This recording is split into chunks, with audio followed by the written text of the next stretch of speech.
Hi there! I wanted to do a video specifically on the stitches that are available on SewWhatPro. There's so many things that are untapped into. Okay, so let's just do a simple heart.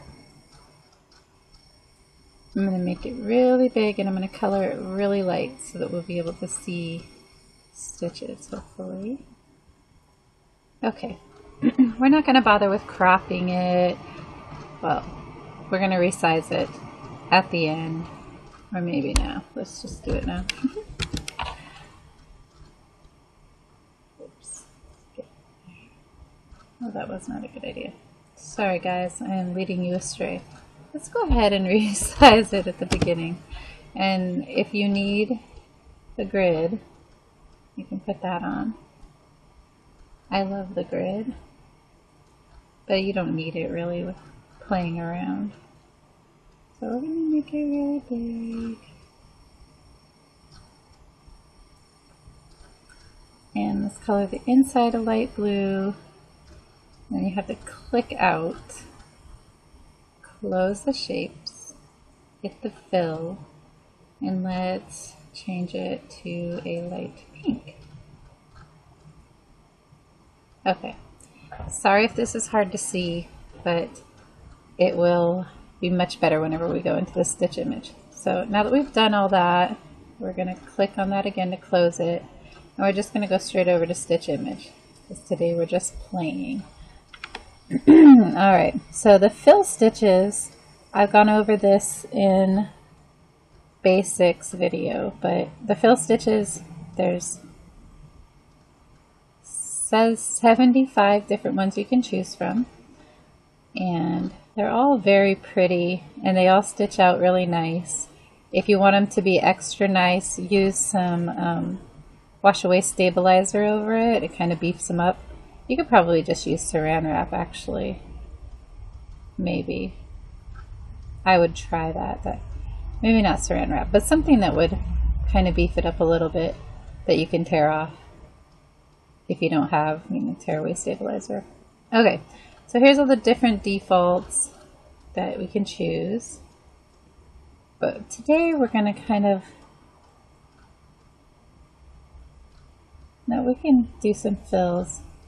I really want to help though, mostly with the border stitching. That's the one that we kind of all struggle with. And if you hit outline border, let's see if we can zoom in. It does a satin stitch on the inside and on the outside, but you can't really tell with this. But that's what will happen. Oops. Great color. So let's get rid of all that. Alright, so we want to hit outline center line so that we just are doing this one part. Okay, SewWhatPro is a really fun program, but you kind of have to, there's some parts that are kind of, you have to work around, I guess is what I'm getting at. So let's just go ahead and go straight with the satin stitch. Even though it's number 5, it's going to be usually the default that comes up whenever you hit outline center line. And this is the default. It says height 15, length of 4. So what we really want, this is going to be really small. Most people get really frustrated. It's not a very pretty stitch, especially with a separation. The length button up here is actually the separation when you're talking about a satin stitch. So the separation between, so let's say we did the height of 2 and the separation of 4. It would make it really jaggedy, and I don't know why I did that. I still clicked in there. But what we actually want is something like 50.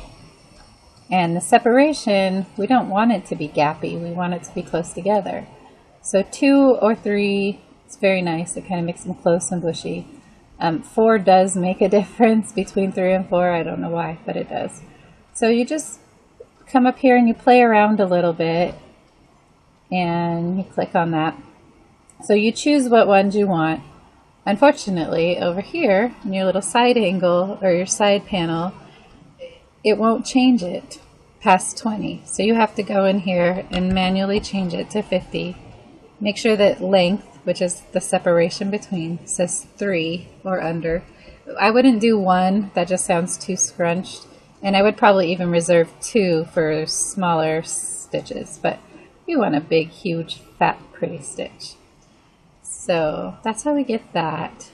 Anything between 35 and 60 is a pretty nice satin stitch. So that makes it pretty big. I haven't really tried anything past 60. Let's see what it would look like at 90. So there you go. You might want your separation to be a little bit smaller as it gets bigger, but I don't know if that'll even show. Oops. Didn't mean to do that. All right, so that's your satin stitch. Remember, height is the big number and length is the small number.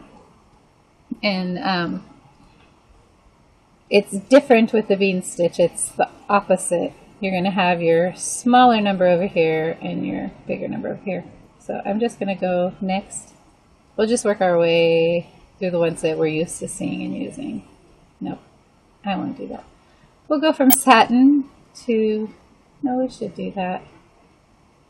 So because running stitch comes up a lot and it is used a lot, it's the die line in the applique part. It's going to be just a regular running stitch. It's also what you use in your red work. Okay, so we're going to click over here. If we click it and leave it with this, it's going to make it where it's a very, very, very, it's a tight stitch. It'll just look silly. So what we actually want over here, we want it to be height, which is actually the separation for the running stitch and the bean stitch. We want the length to be 35. Anything between 25 and 45 looks really pretty, and 45 and up is going to be a, let's clear stitches. Anything 45 and up is going to make it look more hand sewn, so it'll be pretty. I don't know how to make it not do this weird over instead of making it go down. I hope somebody can help with that eventually, but it'll give you, you know, the basic outline of a heart. You don't have to be too crazy about it. So the separation, let's make it in. No, it doesn't really show us very well in here. But basically it's, let me see if I can, no, but it won't, oh, it will make me.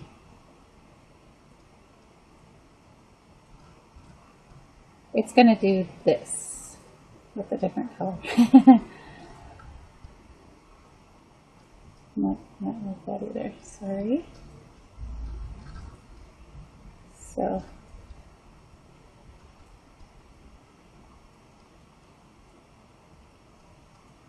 So the separation is this part right here. You don't want it to be too close, like a separation of 2, but if you want it like separation of 4, it'll put that there, you know. That your length, it will depend on how long of a stitch you want as well. So basically the first one is the under, the second one is the over.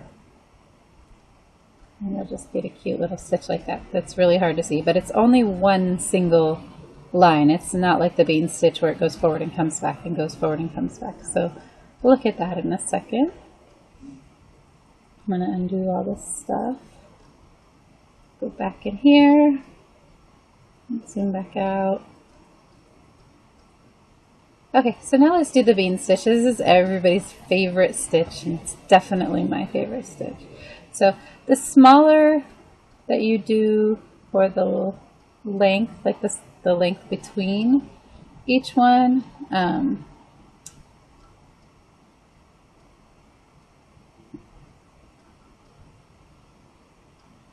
the more detailed stuff that you can do is what I'm getting at. If you have it where it's, and you don't have to really change anything on running, between running and bean. It's the same thing. You want your height to be the small one and your length to be the big one. But if you go smaller, you know, like 25, you'll be able to do more detailed things. It'll get in there a little bit easier. And the same with the running. I forgot that I figured that out. So if we do like a length of 20 and height of 3, our ends get a little bit more precise. But if we want it to be a big fat like hand stitch, say we did it with a length of 60, it's going to do this weird thing. Let me clear stitches and show you again. So see that? It's not going to be as precise. So if you're working on something that has small features, keep your length small. But if you're working on something with bigger features, keep your length bigger. And if you want it to look a little bit more homemade, it's cute. So the blanket stitch is what I'm excited about because I never see it used on anything, but we have it here. And we have the kind that's on the outside and the kind that's on the inside. And alright, so it doesn't change the defaults in here, but if you weren't to have already been playing around and you came in and chose blanket, it might have a funky default that makes it really small. And usually that's what all of the defaults are. They're really, really small, but that's so that you can play with them. It looks frustrating, feels frustrating at first, but it's just so that you have more range. It gives you more to work with. So here, this blanket stitch is the one that was really fun for me. So whenever I figured out this one, and maybe 2, okay, so 6. I think I remember how this goes. There's a way that makes this part longer. So maybe that's the number that needs to be bumped up.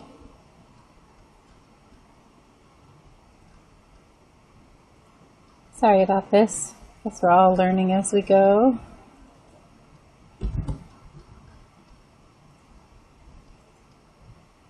Okay, maybe that's so 60, and we want it a little bit more precise, so let's go 40. There you go. So let's clear the stitches because that's a little funny. And it didn't get it down here because, you know, it's still a pretty high number for the jumps between. But let's just see what happens when we bump it up to its max. Let's clear stitches. It just looks really cute. Let's see if we do it at 20. Oh, that puts them closer together. That's really cute too. So let's clear the stitches, do blanket 2, and this one we'll put the line on the inside and the stitches on the outside to grab. So I wish it would do, let's see if it will let us manually do it bigger. Oops. Clear. No, 20 and 20 is all that it will let us do over here. So let's see if it will let us manually change it on the side. Nope, I've got 99.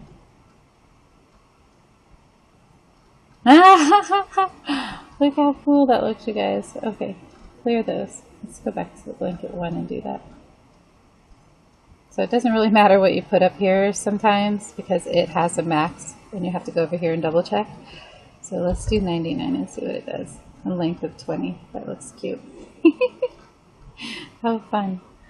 Alright, so that's pretty much all I really wanted to show you guys. The blanket stitches were really exciting to me to figure out, especially for key fobs.